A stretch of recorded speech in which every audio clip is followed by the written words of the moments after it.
Soy el doctor Juan Carlos Lengua, soy médico psiquiatra, trabajo en el Departamento de Salud Mental del Niño y Adolescente del Hospital Balizán, también soy terapeuta familiar y he hecho la formación en la Universidad Católica en Lovaina, en Bélgica. Y el tema de hoy es sobre, me han pedido que hable con ustedes sobre la terapia familiar con niños y por qué esto es importante. Y de eso quiero conversar con ustedes. Así que, a ver, voy a intentar compartir ahora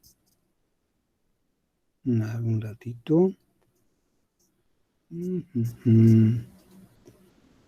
A ver. Ya, déjeme ver, ya. ¿Pueden ver la imagen? Sí, doctor. Ven la diapositiva, ¿no? Ya. Sí, pero tengo en pantalla ahora. Sí. Ahora lo ven. Y me escuchan también, ¿no? Listo.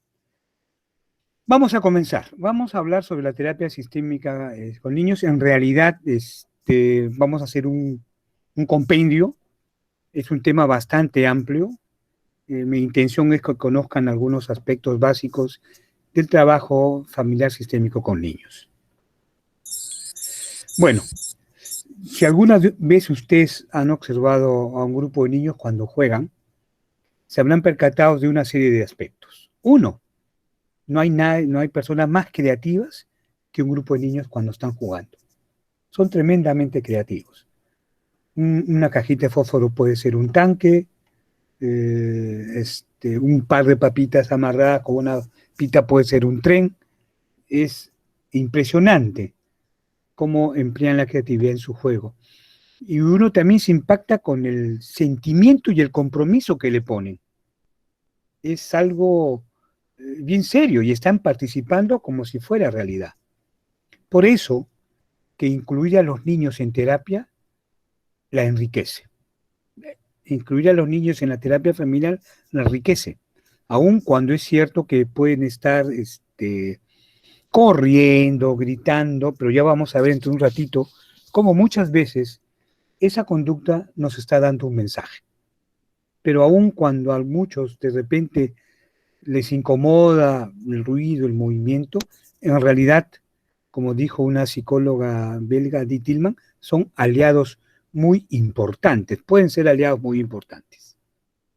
Bien, ¿cómo llegan los niños a la consulta? Uno, porque los papás están preocupados por su conducta, ¿no? Por ejemplo, un niño hiperactivo.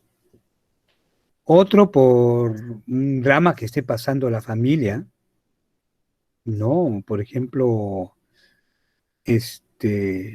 violencia familiar o conflicto conyugal entre los padres. O la tercera, que acompaña a la familia que viene por otro motivo que no es el niño. Por ejemplo, los conflictos que hay entre los padres y su hijo adolescente. Y el niño viene como un acompañante. Las tres posibilidades como pueden llegar a la terapia. Ahora, un aspecto que debemos tener en cuenta cuando trabajamos con el niño es que el niño está implicado en lo que ocurre en la familia. Y aquí yo les traigo estas palabras de Sir Walter Scott, un novelista. Su obra más conocida era casi una lectura obligatoria en mi época, es Ivanhoe. Sir Walter Scott decía: el eslabón de plata, el lazo de seda, que corazón a corazón y mente a mente, en el cuerpo y alma, unir pueden. Nadie mejor que el niño sabe lo que pasa lo que siente el papá, lo que siente la mamá, lo que pasa entre ellos. La mamá puede esconderse para llorar, pero el niño sabe que está deprimida. Los papás de repente solo lo han pensado, pero el niño sabe que están con la posibilidad de separarse, ¿no? Están al tanto de lo que pasa en la familia, aun cuando los padres tienen la impresión que ellos no se percatan. Y esto no es un fenómeno paranormal. Daniel Stern, un psiquiatra infantil, terapeuta familiar y psicoanalista también, habló de un fenómeno en su libro muy interesante, El mundo interpersonal del infante. Él habló de un fenómeno que él denominó entonamientos de los afectos. ¿Qué es a lo que él se refiere? Es un fenómeno de intercambio intersubjetivo entre el niño y la madre. Es un proceso de sintonización que se da a lo largo del desarrollo, ¿no? En los dos sentidos. Uno se impresiona, a lo menos yo me impresiono cuando escucho, cuando una madre que escucha a su bebé lactante llorar, sabe por qué está llorando. A mí me impresiona, dice, el niño tiene hambre, tiene frío, está ansioso, hay que tranquilizarlo, está asustado, etcétera. Y eso no es tampoco telepatía.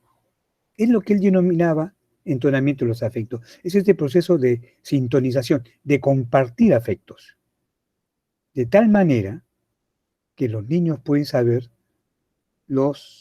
percibir los sentimientos más profundos de la madre, tristeza, cólera, frustración, y viceversa, como la madre también puede percibir los sentimientos más profundos que siente su hijo.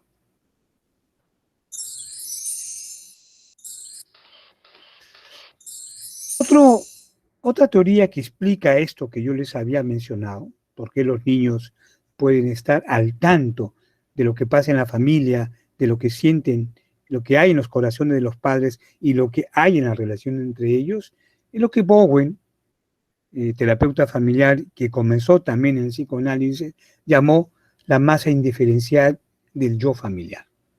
Bowen decía que en los albores de la humanidad, el ser humano se había desarrollado en tribus. Entonces las tribus, en los albores de la humanidad, andaban por el campo unidos, bien pegados. Y esto era un mecanismo de supervivencia, porque si estaban separados, podrían ser fácilmente atacados por las fieras salvajes o por miembros de otra tribu. En cambio, si estaban juntos, hacían más fuerza, ¿no? Entonces, a eso él te señalaba que en el ser humano pasa algo muy similar, ¿no? El niño, al nacer, después del nacimiento, está casi fusionado a la madre. O al decir de Bowen, estaba menos diferenciado. ¿Ok? Estaba menos diferenciado. ¿Ok? Estaba menos diferenciado. Un niño, por eso que la madre puede saber por qué llora a su niño. Y si la madre está triste, el niño va a estar triste. Y si la madre está ansiosa, el niño va a estar ansioso. Porque está pobremente diferenciado de la mamá. Justamente el proceso de madurez que se da en la adolescencia es la diferenciación de la madre, la diferenciación de esta masa familiar. ¿Ok? Por este fenómeno que él llamaba entonamiento, la sintonización de los afectos. De tal manera que un niño es un poderoso barómetro del afecto familiar. Si tenemos una sesión con la familia y hacemos una pregunta que toca la sensibilidad de la madre, los niños lo van a percibir y se van a inquietar. Si la madre se deprime, no sería extraño que los niños comiencen a inquietarse, hasta buscan llamar la atención de ella. No es por azar. ¿Ok? Entonces, nos puede decir, inclusive, la conducta del niño nos puede decir si hemos hecho una pregunta sensible para la familia. ¿No? Si se tornan inquietos, significa de que estamos tocando un área sensible.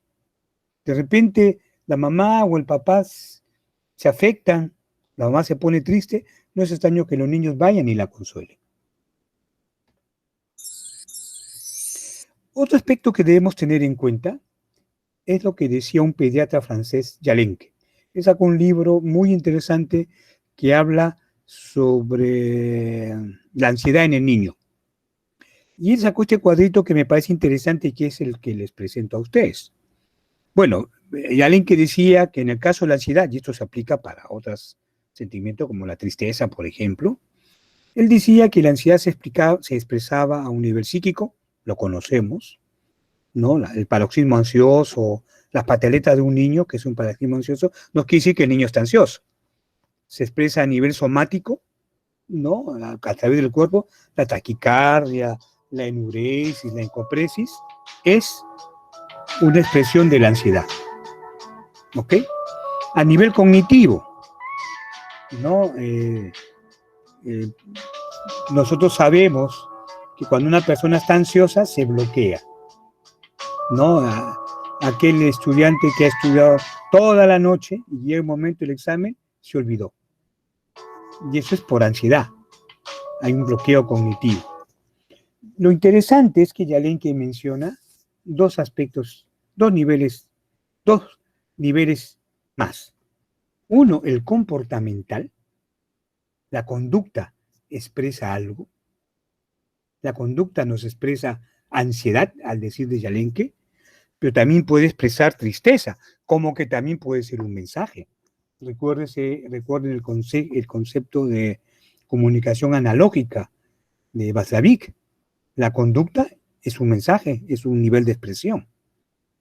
Pero también Yalenque señalaba que lo podía expresar a nivel relacional.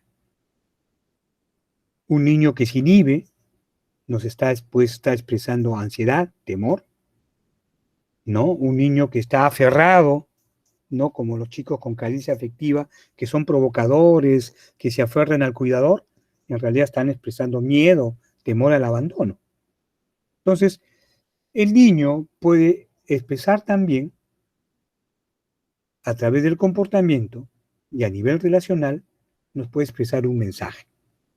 ¿Ok? Hay que tener la sensibilidad para poder escucharlo. Hay que escucharlo más allá del sexto oído, como decía Seguín. Ahora, frente a esto, ¿cómo participan los papás? ¿No? Como en muchas relaciones humanas, los papás participan en esto con sus maletas, como decía una psicóloga belga, Tillman. ¿Y en sus maletas qué tienen? En sus maletas, o sea, cuando dos personas interactúan, cada uno tiene maletas. Y en las maletas hay una serie de fichas, de tal manera que en la relación hay un intercambio de fichas. ¿Ok? ¿Y esas fichas qué son? Son las experiencias, la relación con sus padres, sus expectativas, sus deseos, su educación, etcétera. Todo eso tiene las maletas. Están las expectativas personales, los conflictos que han tenido, los mitos que tienen en relación a la familia, a la crianza de los hijos, todo eso tiene en las maletas y eso se va a actualizar en la relación con sus hijos. Richter, un psiquiatra alemán, decía que los padres pueden reactualizar en la relación con sus hijos sus propios conflictos no resueltos,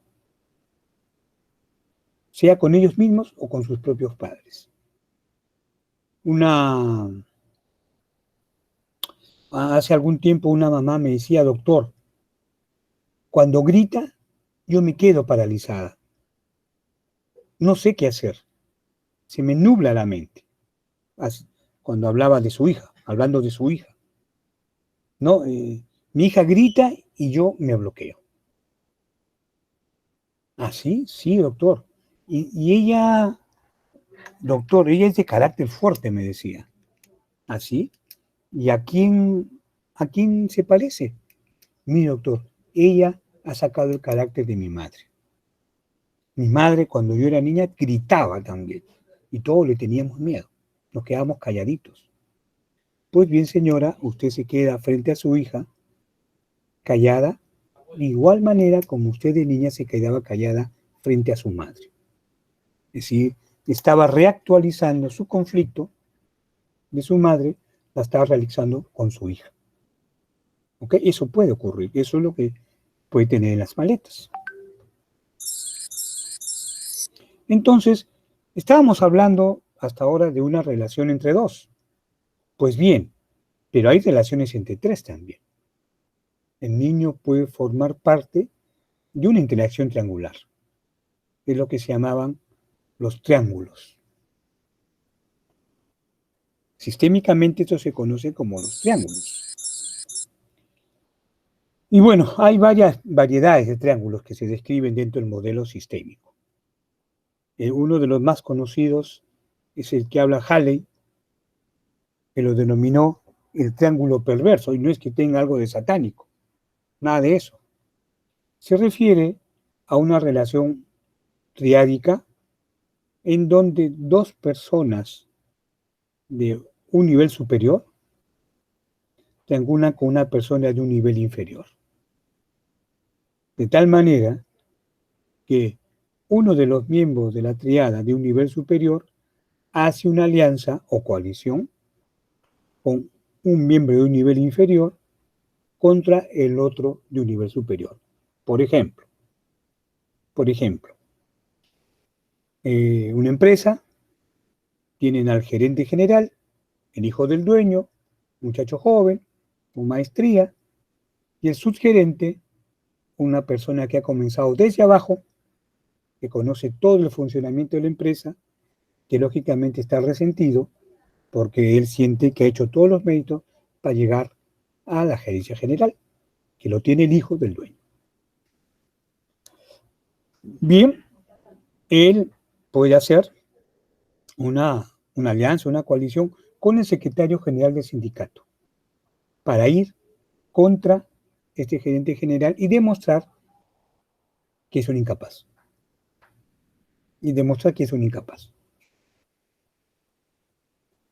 ¿Ok? Esto además tiene la peculiaridad que es negado. Entonces, acá tenemos los tres elementos del triángulo perverso. Una alianza de un miembro de un nivel superior con un inferior contra un tercero. ¿Cómo entendemos esto en la familia?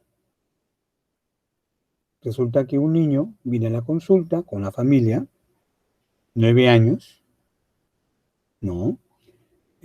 Comenzamos la sesión y le pregunto en qué les puedo servir. El niño de 9 años se para, señala a su papá y dice, él es el culpable. Estamos mal porque él se gasta la plata tomando, es un mandón, grita a todo el mundo, le grita a mi mamá, ¿ok? Y no cumple con darnos lo que necesitamos. ¿Ok? Un ratito, por favor.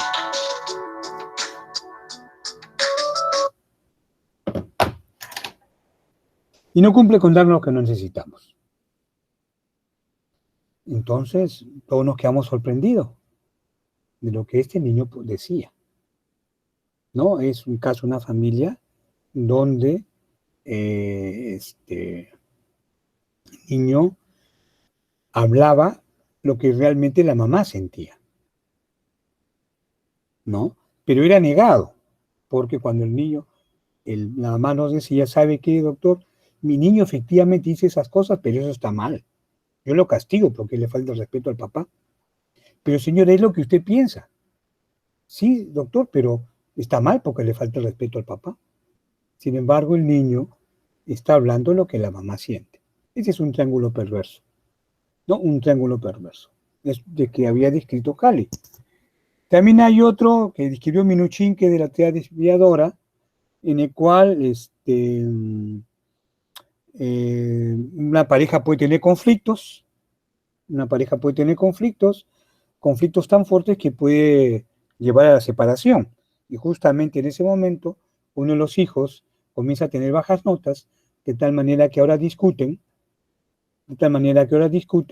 por las bajas notas de su hijo, y ya no por sus problemas conyugales. De esta forma nunca se van a separar, ¿no? Porque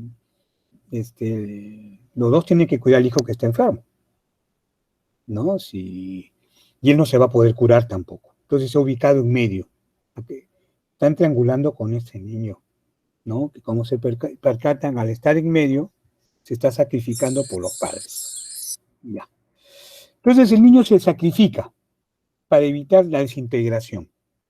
Este niño no se va a poder curar, porque ya que se curen, podrían volver a discutir por sus problemas conyugales y se podrían separar.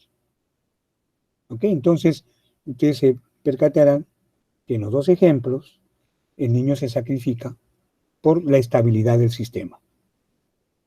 Una de las características de los conceptos dentro del modelo sistémico es que todo sistema apunta a tener un equilibrio, a una homeostasis, aún a costa del sacrificio de alguien, del que porta el síntoma.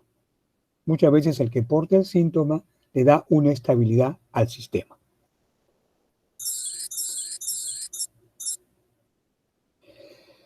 Bien, también hay este fenómeno que Bonsomenji Nagy, un psiquiatra húngaro, llamaba la parentificación, ¿no? Cuando uno de los hijos asume de manera permanente el rol de los padres. Un papá hace el presupuesto de la casa con la hija mayor, la hija adolescente mayor de 16 años, y la madre, una mujer depresiva, con depresión crónica, pasiva, queda delegada al nivel de una hija más. Y la joven pasa a ser la sustituta conyugal, la madre de la madre. Esa es una parentificación. A veces en la educación, sobre todo antes en las familias numerosas, los hijos mayores podrían asumir alguna responsabilidad de la crianza, pero era transitoria. Era transitoria. Eso puede pasar y no es disfuncional. Pero cuando es permanente, sí es disfuncional. Como en el caso que yo les estaba señalando. Ahora, los triángulos se pueden dar en muchos contextos. Se puede triangular con el profesor de la escuela, se puede triangular con los amigos de uno de los hijos, ¿no? Hay muchas posibilidades de ubicar a alguien en medio, sobre todo cuando el sistema está en crisis, ¿no? Esta situación del triángulo, sobre todo cuando es dentro de la familia, es muy destructivo, porque generalmente el que se ubique en medio, que porte el síntoma, es el que se sacrifica. Se sacrifica para darle estabilidad al sistema, ¿no?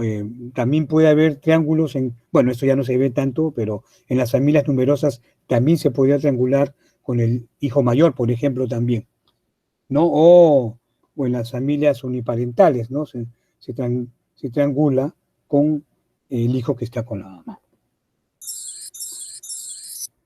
¿No? O a veces, cuando también se veía en familias numerosas, uno podía ver que había en los hijos dos bandos, entre el papá y el del mamá, ¿no? De la mamá, ¿no? Y con frecuencia se veía de que así como papá y mamá discutían, ambos bandos también discutían, casi reproduciendo en espejo lo que los papás presentaban. Pero también puede haber triángulos trigeneracionales, donde integran a 3 miembros de generaciones diferentes, como el caso de la mamá que se paralizaba con su hija, ¿ok? Que la mamá había dicho que había sacado el carácter fuerte de la abuela. Pues bien, esta niña es la engreída de la abuela en una relación en la cual, cuando la mamá se unió al papá, la abuela no estuvo de acuerdo y es más, dijo, esta unión no va a llevar a nada bueno. Ya van a ver que después ella va a tener problemas para ser mamá, ¿no? Entonces, dentro de esta dinámica, se estableció efectivamente una coalición entre la niña, la nieta y la abuela. Entonces acá tenemos, en este triángulo, 3 miembros de generaciones diferentes, ¿no? La niña, la madre y la abuela. 3 generaciones. Acá tendremos entonces un triángulo trigeneracional. También se pueden dar las triangulaciones cuando los papás se separan y se triangula con el niño para demostrar que el nuevo compromiso de la mamá es una mala pareja, una mala persona.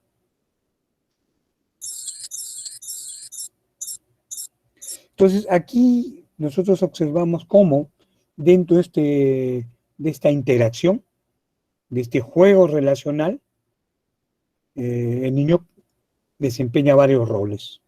El del chivo expiatorio, el que carga con todas las culpas, el del abogado defensor, como este que señaló al papá y lo culpó de todos los problemas que hay en la casa, o la del patito feo, que tiene la culpa de todo, ¿no? Es el niño un canal en que hay un mensaje que va dirigido a la familia. Los italianos que han trabajado bastante en lo que es el maltrato, ¿no? Llamaban a estas relaciones el yogo. El yogo porque era como dos jugadores de ajedrez que están implicados en un juego donde no se puede abandonar el campo. Entonces ellos han hecho muchos estudios, hay uno muy interesante que Stefano Cirillo sacó en su libro Niños Maltratados, donde él señalaba que en el caso de maltrato se daba una interacción que tenía 4 etapas. Una primera etapa donde hay un conflicto conyugal explícito entre el papá y la mamá. La segunda etapa se mantiene el conflicto y uno de los hijos, el más indiferenciado, el más implicado afectivamente, se va a poner del lado del padre al que percibe como más frágil. Como se acuerda en el caso del abogado defensor, él se puso del lado de la mamá, una mujer con depresión crónica pasiva. Se puso del lado de ella. En la tercera etapa ya se establece la coalición. Entonces, el niño, el abogado defensor, va a comenzar a hostilizar al que considera el maltratador, en el caso del papá. Y ya llega la cuarta etapa, en la cual se da la instrumentalización del maltrato. En este caso del abogado defensor, el padre ya le había comenzado a pegar a él. Imagínense un niño que está a las 24 horas acusando. Le va a pegar a él. Entonces ya se estaba instrumentalizando el maltrato. Todo esto que yo les digo son mensajes. La conducta es un mensaje, ¿no? La comunicación humana tiene, como decía Václavic, 2 dimensiones. Uno, la comunicación digital y otra, la comunicación analógica. El niño, cuanto más pequeño, privilegia más la comunicación analógica. ¿Por qué? Porque no ha concluido su desarrollo cognitivo. Eso lo va a hacer por Piaget más o menos a los 12 años, cuando adquiere el pensamiento hipotético deductivo y puede abstraer, puede simbolizar. Entonces, mientras tanto, su comunicación va a ser analógica, no verbal. ¿No? Es la comunicación de los gestos, del tono de voz, de la expresión corporal, muy rica en simbología y significados. Si yo a ustedes los pongo a escuchar la Sexta Sinfonía de Tchaikovsky, la Patética, y les pregunto, cada uno me va a dar una opinión diferente, y todos tienen razón. Esa es la riqueza de la comunicación analógica. Tiene una gran riqueza de significado, a diferencia de la comunicación digital o verbal, como es el de las matemáticas. El 2 más 2 es 4 en cualquier parte de la Tierra. ¿Ok? La comunicación analógica es la que hace referencia a la conducta. La conducta es comunicación analógica. ¿Ok? Y la comunicación analógica es la que menos podemos controlar. ¿No? Nadie puede controlar el color de su piel, su respiración, su gesto, es muy difícil. Ustedes hagan el ejercicio, si yo en estos 5 o 10 minutos voy a controlar todo eso, es muy difícil que lo puedan hacer. ¿No? Entonces eso generalmente va a expresar justamente una conducta, y la conducta, como bien decía Václavic, hace referencia a la relación. En eso no se miente. En la comunicación analógica no existe la negación, no existe la mentira. La mentira y la negación existe en la comunicación verbal, con la palabra, pero en lo analógico, no. El niño puede expresar muchas cosas analógicamente, aún en el silencio. Así pues, si un niño se queda en silencio, puede darnos muchos mensajes, como por ejemplo que es peligroso hablar, como por ejemplo que no tiene el permiso para hablar, un caso de maltrato, por ejemplo, o que alguien podría sufrir si habla, o si comienzan a hacer preguntas. ¿No? Miren las opciones que un silencio de un niño puede darnos cualquiera de estos mensajes.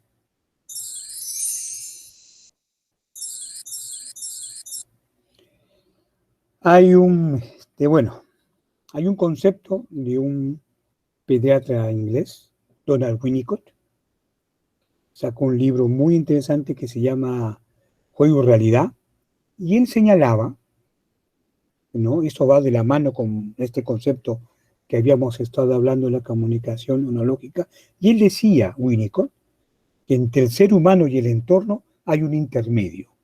Eso él denominó espacio potencial. Ese espacio potencial le permite al ser humano elaborar sus conflictos, ¿no? El niño, cuando juega, utiliza el espacio potencial. Cuando nosotros utilizamos cualquier escuela de psicoterapia, utilizamos el espacio potencial. Es ahí, en ese intermedio, donde el hombre, el individuo, la familia, elabora su conflicto. Entonces, podemos decir que los niños pueden ser coterapeutas útiles, pueden ser poderosos aliados. Es como les decía en un principio, el barómetro de la familia. Y es el mejor indicador de la situación afectiva por la que hoy pasa una familia, ¿no?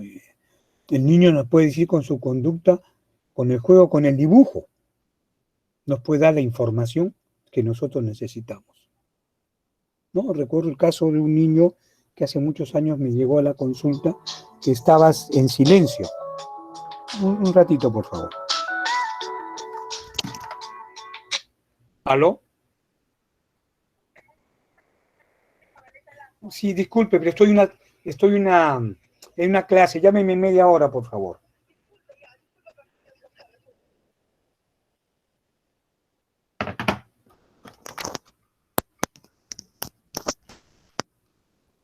A ver, ya, gracias. Entonces, ese niño vino por mutismo, no hablaba. No hablaba en la clase. ¿No? Mutismo selectivo, lo que se conoce como mutismo selectivo. Podía hablar, pero no hablaba. La profesora había notado que cuchicheaba cuando venían los hermanos, pero él no hablaba. Entonces vino a la cita, a la consulta con una familia y lógicamente no habló, ¿no? Entonces, en esos casos yo uso el dibujo. Yo le pedí que me haga un dibujo, miren, de su familia bajo forma de animal. Yo le pedí que me dibuje a su familia bajo forma de animal. Conversamos con la familia 30 minutos mientras el niño hacía el dibujo. Me decían que se comprendían de la misma maravilla, que siempre se querían, que nunca había problema. Todo iba aburridamente bien. Hasta que después de unos 30 minutos, el niño termina el dibujo y vean el dibujo. En el dibujo, en un lado, pone a un tigre diente de sable, en el otro lado a un dinosaurio, un tiranosaurio rex de dientes afilados, en otro extremo una paloma, y en un lado, chiquitito, un perrito de color negro. Eso me mostró. Entonces yo agarro el dibujo, se lo muestro a la familia, no hago ningún comentario, mantengo la metáfora, lo presento a la familia, se miran, y la mamá lo mira al papá y dice, sí, pero él empieza. Entonces comenzó a salir que estos papás discutían, había ya un par de conatos de agresión, y cuando comenzaba esta discusión, la hija mayor, una adolescente, vivían en un edificio, salía y se iba al departamento del costado donde vivía su amiga. Solamente se quedaba en el departamento, los dos papás discutiendo y el pacientito, el perrito. Entonces vean con este dibujo toda la información que nos está dando. Esa es comunicación analógica. ¿Ok? Claro que esto también puede ser material que podría servir para la terapia. El juego es muy útil en estos casos. Es una metáfora, es un intermedio, es un mensaje. Hay inclusive las técnicas narrativas. También podemos emplear una narración, más útil en adolescentes. A un adolescente no lo van a poner a jugar, ¿no? Entonces, la narración, la creación de un relato puede permitir conocer la dinámica familiar y puede tener también un efecto terapéutico. No, eso va a depender, pues, la edad, ¿no? La edad, ¿no? Si es un niño, podemos pedirle un dibujo, ¿no? Si es un adolescente, de repente una metáfora, un relato, ¿no? Para poder comunicar analógicamente lo que acontece dentro de la familia. No, entonces, es un juego relacional donde el niño está implicado, ¿no? En donde él está en medio, lo que se llama triangular, lo que les había dicho que era triangular. Entonces es importante por eso siempre determinar quiénes están implicados en este triángulo. ¿No? Entonces, algunas consideraciones que se debe tener en trabajo con niños, que el sistema se expresa analógico metafóricamente, y eso que expresa como analogía puede ser la puerta de entrada para la solución, ¿no? El niño muchas veces con su sacrificio protege, con ese juego relacional protege a alguien, a uno de los padres podría ser, ¿no? Bueno, esto se puede trabajar en la terapia, inclusive sin que los padres se percaten, ¿no? Entonces, cada familia tiene su propia dinámica, aquí no funcionan recetas de cocina, cada familia tiene su abordaje propio. Bien, esto es lo que les quería compartir. Nos queda algunos minutos si es que hay alguna pregunta.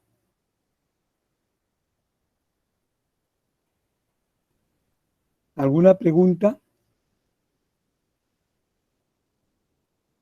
¿Alguna pregunta, comentario?